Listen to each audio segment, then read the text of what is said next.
En exil, l'homme d'affaires et l'homme politique malien Aliou Boubacar Diallo a lancé ce week-end le Fonds patriotique de résistance pour réclamer un retour à l'ordre constitutionnel. Arrivé troisième à la présidentielle de 2018, il dénonce la dissolution des partis par la junte et appelle à une mobilisation nationale et dans la diaspora. Il qualifie la transition militaire d'illégale et plaide pour une sortie de crise à travers son initiative V3R, Vérité, Reconnaissance, Réparation et Réconciliation. Il rejette toute forme de violence. Aliou Diallo exhorte les militaires à quitter le pouvoir et à organiser des élections libres et démocratiques.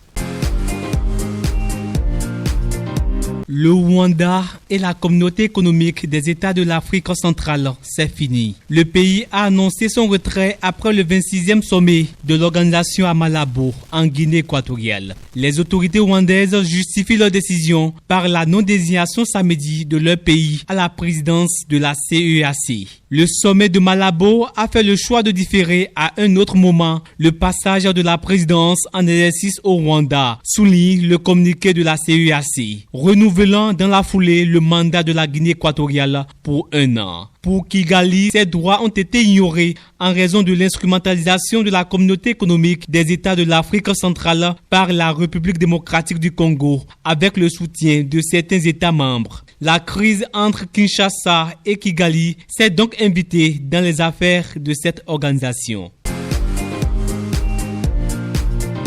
La capitale économique camerounaise a été le théâtre d'une vive effervescence politique ce dimanche lorsque les partisans du mouvement pour la reconnaissance du Cameroun, MRC, dirigé par Maurice Kamto, ont été empêchés d'accéder au siège régional de leur formation politique. Une imposante présence policière, appuyée par des unités de gendarmerie anti-émeute, a paralysé le quartier, interdisant tout rassemblement autour des locaux du parti d'opposition. Malgré cette interdiction, des milliers de sympathisants majoritairement jeunes ont bravé les barrages pour témoigner leur fidélité à leur leader attendu dans la ville pour une réunion politique. Le climat est resté tendu tout au long de la journée dans un contexte marqué par des restrictions de circulation.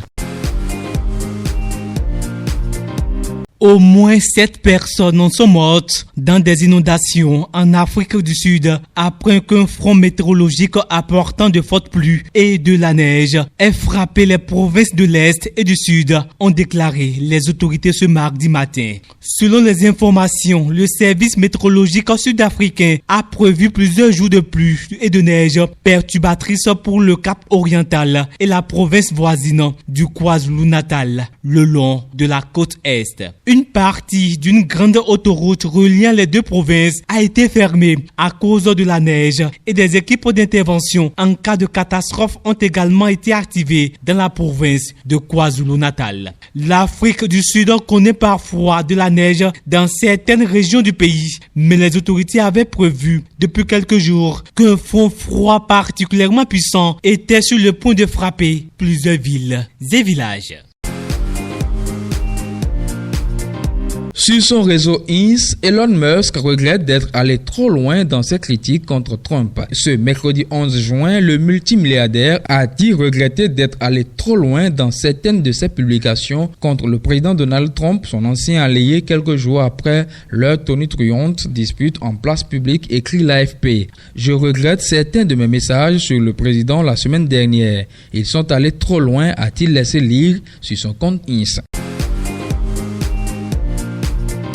C'est un drame aérien qui s'écoulait dans ce jeudi 12 juin. Un avion de la compagnie Air India s'est écrasé peu après son décollage de l'aéroport international d'Ahmedabad dans l'ouest du pays. Le vol AI-171, un Boeing 787-8, devrait relier la ville indienne à Londres Gatwick. À son bord, 242 personnes, dont 12 membres d'équipage. Le signal a été perturbé moins d'une minute après l'envol, alors qu'il ne voyait qu'à 190 mètres d'altitude, selon les données du site Flight Radar. L'appareil a lancé un appel d'urgence avant de s'écraser dans une zone résidentielle, provoquant une scène de chaos. D'épaisses fumées noires s'élèvent encore au-dessus des habitations, comme le montrent plusieurs vidéos partagées sur les réseaux sociaux. Un correspondant de la BBC sur place évoque une scène choquante alors que les secours s'activent pour tenter de retrouver des survivants. Le bilan officiel n'a pas encore été communiqué, mais les autorités parlent d'un incident grave.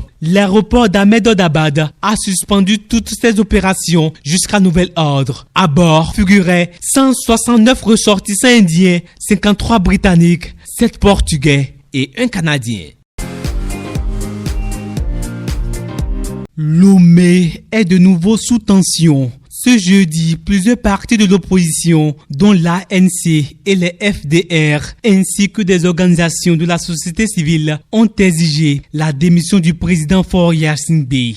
Il dénonce l'adoption en avril 2024 d'une nouvelle constitution qui instaure un régime parlementaire et qui a permis au chef de l'État de devenir président du Conseil, désormais la plus haute fonction du pays. Lors d'une conférence de presse, les contestataires ont qualifié cette réforme de coup de force institutionnel, reprochant au pouvoir de l'avoir imposée sans référendum ni consultation populaire. Pour eux, cette transition constitutionnelle marque une rupture avec les principes démocratiques et trahit la souveraineté du peuple. Des mouvements de protestation avaient déjà secoué la capitale la semaine précédente avant d'être violemment réprimés. Aujourd'hui, les appels à la mobilisation se relance avec des dates de manifestation prévues les 26, 27 et 28 juin 2025.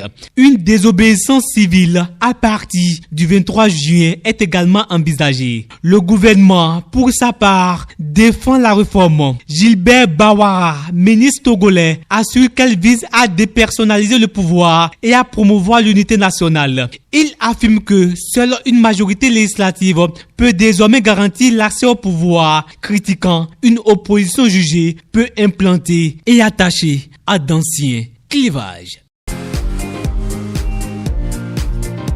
Au Mali, le général Assimi Goïta pourrait rester au pouvoir sans échéance électorale. Un projet de loi adopté le 11 juin en Conseil des ministres prévoit un mandat présidentiel de 5 ans renouvelable sans limite jusqu'à la pacification totale du Mali et des pays de l'Alliance des États du Sahel AES. Le texte qui doit encore être validé par le Conseil national de transition entérine un scénario déjà esquissé lors des concertations nationales d'avril. Il prévoit aussi une révision de la charte de transition. Restent quelques zones d'ombre, notamment le titre exact qu'occupera Goïta, président de la République ou de transition. Les réactions sont tranchées. Là où les partisans saluent un pas vers la souveraineté, les opposants dénoncent un coup d'État constitutionnel et une dérive autoritaire. Le Mali s'éloigne encore un peu plus d'un retour à l'ordre démocratique.